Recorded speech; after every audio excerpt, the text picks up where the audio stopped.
Hello ഗ്ലിമേഴ്സ്. അങ്ങനെ T20 world cup വരെയാണ്. ഫെബ്രുവരി 7 മുതൽ മാർച്ച് 8 വരെയാണ് 10ാമത് T20 വേൾഡ് കപ്പ് നടക്കുന്നത്. ഇന്ത്യയിലും ശ്രീലങ്കയിലുമായിട്ടാണ് മത്സരങ്ങൾ നടക്കുന്നത്. മൊത്തം 20 ടീമുകളാണ് ഈ T20 വേൾഡ് കപ്പിൽ മത്സരിക്കുന്നത്. 4 ഗ്രൂപ്പുകളിലായിട്ട് 5 ടീമുകൾ വീതം ആകെ 20 ടീമുകൾ. അതിൽ ഇറ്റലിയാണ് ആദ്യമായി വേൾഡ് കപ്പ് കളിക്കുന്നത്.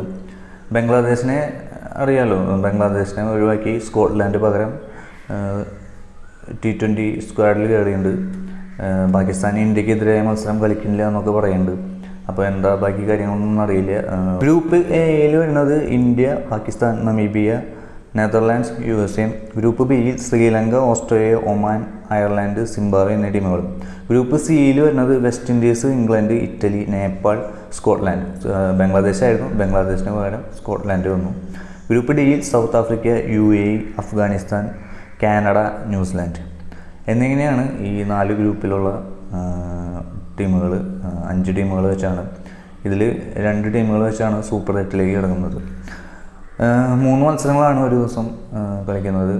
രാവിലെ 11 മണി തൊട്ട് മത്സരങ്ങൾ ആരംഭിക്കും. ഫസ്റ്റ് മാച്ച് പാകിസ്ഥാനും നെതർലാൻഡ്സും തമ്മിലാണ്. ഫെബ്രുവരി 7 രാവിലെ 11 മണിക്കാണ് പാകിസ്ഥാനും നെതർലാൻഡ്സും തമ്മിലുള്ള മത്സരം. ഇന്ത്യയുടെ മത്സരം അന്ന് തന്നെയുണ്ട്. രാത്രി 7 മണിക്ക് USA ഇന്ത്യയുടെ ആദ്യ മത്സരം. ഇന്ത്യയുടെ മത്സരങ്ങൾ വരുന്നത് 12 ഫെബ്രുവരി 12 നമീബിയക്കെതിരെയും 15 പാകിസ്ഥാനെതിരെ കളിക്കുന്നു. പക്ഷേ പാകിസ്ഥാൻ മത്സരം ബഹിഷ്കരിക്കുന്നതാണ് പറയുന്നത്. പക്ഷേ ഇന്ത്യയുടെ ഭാഗത്തുനിന്ന് ഇന്ത്യ ശ്രീലങ്കയിലേക്ക് പോകും, സ്റ്റേഡിയത്തിലെത്തും, മത്സരത്തിനായി ഒരുങ്ങും, ബാക്കി എല്ലാ കാര്യങ്ങളും ചെയ്യും. മാച്ച് റഫറിയുടെ ഭാഗത്തുനിന്ന് മത്സരം ഒഴിവാക്കിയെന്ന് ഉള്ള അറിയിപ്പ് കിട്ടുന്നവരെ ഇന്ത്യ സ്റ്റേഡിയത്തിൽ ഉണ്ടാകുമെന്നാണ് അറിയിപ്പ്. 18 നമീബിയക്കെതിരെ ആണ് ഇന്ത്യയുടെ ഗ്രൂപ്പ് സ്റ്റേജിലുള്ള മത്സരങ്ങൾ. അടുത്ത സൂപ്പർ 8 മത്സരങ്ങൾ വരുന്നത് 21 ഫെബ്രുവരി മുതൽ മാർച്ച് 1 വരെയാണ്.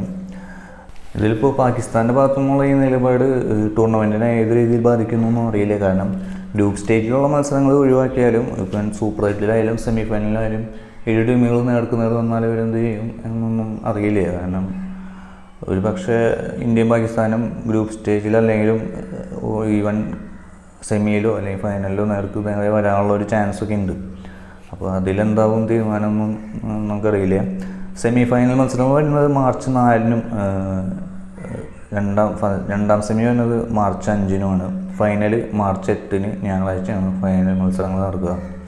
ഇന്ത്യൻ സ്ക്വാഡിൽ വേറെ മാറ്റങ്ങളൊന്നും വരുത്തിയിട്ടില്ല. ന്യൂസിലൻഡിനെതിരെ ഇറക്കിയ ആ സ്ക്വാഡ് തന്നെയാണ് ഇന്ത്യ വേൾഡ് കപ്പിന് ഒരുക്കുക. കാരണം ന്യൂസിലൻഡിനെതിരെയും T20 വേൾഡ് കപ്പിനും ആയിട്ടുള്ള സ്ക്വാഡിനെയാണ് ന്യൂസിലാൻഡ് പര്യടനത്തിന് മുമ്പ് ഇന്ത്യ പ്രഖ്യാപിച്ചത്. നമ്മൾ മലയാളികൾ ഉറ്റുനോക്കുന്നത് സഞ്ജു സാംസൺ പ്ലേയിങ് ലെവലിൽ ഉണ്ടാകും എന്നാണ്. തീർച്ചയായും ഉണ്ടാകുമെന്ന് തന്നെയാണ് വിശ്വാസം. കാരണം തിലക് വർമ്മ തിരിച്ചു വരുമ്പോൾ ആര് പുറത്താകുന്നൊരു ചെറിയ ഡൗട്ടുണ്ട്. തിലക് വർമ്മ പരിക്ക് കാരണം പുറത്തിരിക്കുകയായിരുന്നു. അദ്ദേഹം എന്തായാലും തിരിച്ചു വരുവാൻ സാധ്യതയുണ്ട്. അപ്പോൾ സഞ്ജു പ്ലേയിങ് ലെവലിൽ ഉണ്ടാകുമോ എന്നൊരു കൺഫ്യൂഷൻ ഉണ്ട്. ഇന്ത്യയുടെ സ്ക്വാഡ് നോക്കുകയാണെങ്കിൽ ബാറ്റേഴ്സായിട്ട് ക്യാപ്റ്റൻ സൂര്യകുമാർ യാദവാണ്, തിലക് വർമ്മ ഉണ്ട്, അതുപോലെ റിങ്കു സിംഗ്.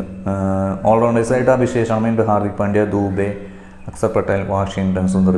വിക്കറ്റ് കീപ്പേഴ്സായിട്ട് സഞ്ജു സാംസണും ഇഷാൻ കിഷനാണ്. അതിൽ പിന്നെ ബോളേഴ്സായി വരുന്നത് ഹർഷിത് റാണ, ബുംറ, വരുൺ ചക്രവർത്തി, കുൽദീപ് യാദവ്, ഹർഷ്ദീപ് സിംഗും എന്നിവരും ഇന്ത്യൻ സ്ക്വാഡിലുണ്ട്. അപ്പോൾ ഈ ഒരു സ്ക്വാഡ് തന്നെയാണ് T20യിൽ കളിപ്പിക്കുന്നത്. അപ്പോൾ ഇന്ത്യ USA തമ്മിലുള്ള മത്സരത്തിൻ്റെ വിശേഷങ്ങളുമായി കാണാം. അതുവരേക്കും ബൈ.